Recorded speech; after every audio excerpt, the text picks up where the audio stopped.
ইন্ডিয়ার জাতীয় গড় 40% বেকারি বেড়েছে, আর বাংলার জাতীয় গড় 40% বেকারি কমেছে। বাংলায় মনে রাখবেন, দেশের দারিদ্র সীমার ওপরে সংখ্যা বেড়েছে, আর বাংলায় দারিদ্র সীমার নিচে যারা ছিল তাদের প্রায় 1,75,00,000 মানুষকে আমরা দারিদ্র সীমার ওপরে নিয়ে এসেছি।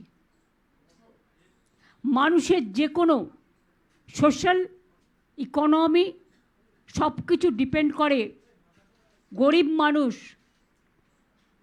যারা চাষি, ক্ষেত মজদুর, অর্গানাইজড ওয়ার্কার, আনঅর্গানাইজড ওয়ার্কার, ঘরের মহিলা, সেলফ হেল্প গ্রুপ থেকে শুরু করে এই সব যারা সত্যি অবহেলিত ছিল, আজকে তারা সম্মানের সাথে কাজ করছেন।